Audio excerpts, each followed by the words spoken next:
Business Network. We are so delighted to have on with us Linda McMahon. She's chair of the America First Policy Institute, leading the charge on former President Trump's lawsuit against big tech censorship. Linda, it's so great to have you on. How many phone calls have you gotten from concerned Americans who want to join the lawsuit? Well, thanks, Liz, for having me on tonight. And I can tell you that since last Wednesday, when the lawsuit was announced, the website Take On Big Tech has received over 50,000 responses of people who want to tell their stories about how they were censored, and many of them asking how they can join the lawsuit. So that's takeonbigtech.com. Okay, so critics say that social media, they're not public squares, they're private companies, they can do whatever they want. The First Amendment doesn't apply here. It covers government censorship, and the government can't compel them to host people. What is your case against that? Well, I can tell you that when big tech first started, these companies first started, they were private companies. But when they cross over the line, and I might add, have done wonderful things for social media, have connected people, all over the world, have provided advertising platforms, etc. But when they cross over the line, when they become censors themselves and collude with the government and become state actors, they're no longer private companies at that point. And Congress has even brought them in, to testify and threatened them, with reduction in immunity under Section 230 if they don't comply with certain messages. And so they're not private companies anymore. They're state actors, and they are, I believe, the 21st century digital town hall. Most Americans get the majority of their information from social media. So there is a very big responsibility there. And they cannot be the only arbiters of truth.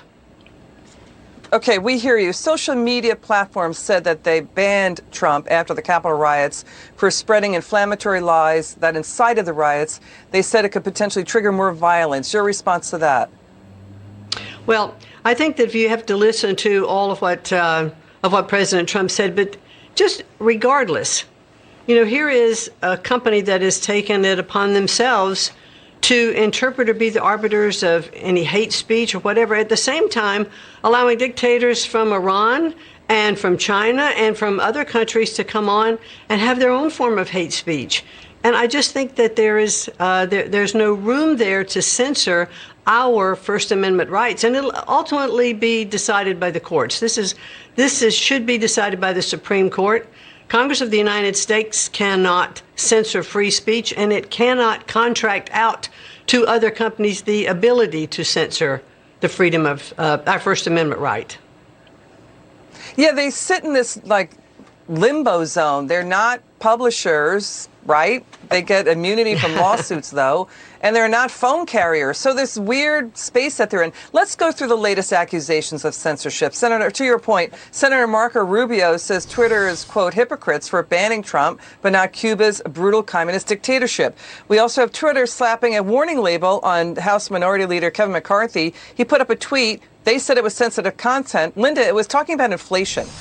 Senator Ron Johnson is saying big tech is censoring any information about adverse side effects to COVID vaccine, including neurological injuries. Facebook is shutting down private groups about that. What do you say to all of this? Well, they're just examples. They're examples of exactly what we're talking about. Even America First Policy Institute last week, when the lawsuit was brought, YouTube took down the press conference and even the comments of the men and women who were standing behind the president, who also are part of this class action lawsuit, took down their comments as well. So we can say, firsthand that AFPI and these other citizens of the United States who were helping to bring this suit took them down. So that clear evidence that they do censor. And then you've got in Germany, the courts there just ordered YouTube to pay $118,000 fine. YouTube censored a video of a protest in Germany against COVID-19 lockdowns. Actually, it was filmed in Switzerland last year. So what exactly is the collusion case for your lawsuit? What does it hang on, that they get liability protection? Is that going to stand up in court? Well, we'll see. I think the Supreme Court actually is going to, it will decide this case. This will go to the Supreme Court. This is First Amendment rights. It's one of the things that separates the United States from so many other countries is our right of free speech, and it cannot be abridged. And so the courts will decide this. But let me just give you another example. You know, we had a doctor, a trauma specialist, who was asked by a pastor in Colorado to, produce a video that would advise them on how they could resume church services and be safe when COVID virus broke out. That video was taken down by either Facebook or Twitter. I don't remember which one. But those are the kind of examples of things where, how is that harmful? That's just providing information. And that is collusion with the government. I mean, we had their emails now, they're public record, between Mark Zuckerberg and Dr. Fauci, talking about, what should be up on the website, what should be taken down relative to, for instance, hydroxychloroquine. And so we have to understand that there is that collusion there. We're just showing right now major problems with Facebook and prior controversies. It's interesting that former President Trump said if they could do it to me, they can do it to you. Bernie Sanders made that exact same point, last March. So what do you want to accomplish with the lawsuit?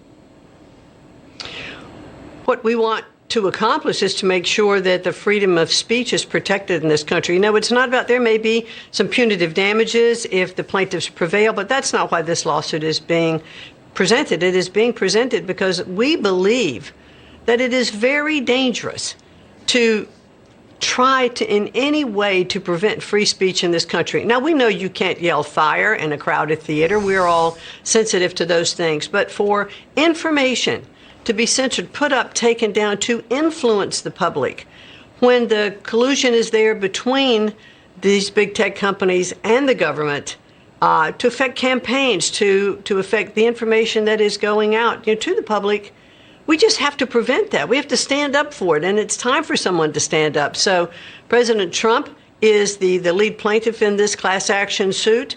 It is the Job of America First policy. We are supporting the other plaintiffs in the case. We are providing information and research, and we're also getting the information out and providing the website, takeonbigtech.com, to invite others who have had their freedoms attacked as well to join this lawsuit and to tell their stories. We want their stories to be told. Linda, so we've got two big examples also of censorship. The Wuhan lab leak possibility censored, right? We also had the Hunter Biden story censored. So from where you sit, we know you're a former Trump administration official. We know where your leanings lie. But when you sit back and you're talking to folks around you and the people who are contacting you, thousands of them now, how is this censorship changing the national conversation about topics that are important? Well, if you just look for a minute at the Hunter Biden case, I mean, the New York Post, one of the oldest newspapers in this country, that story was taken down. And I think what we are seeing, not just what I think, polls are showing.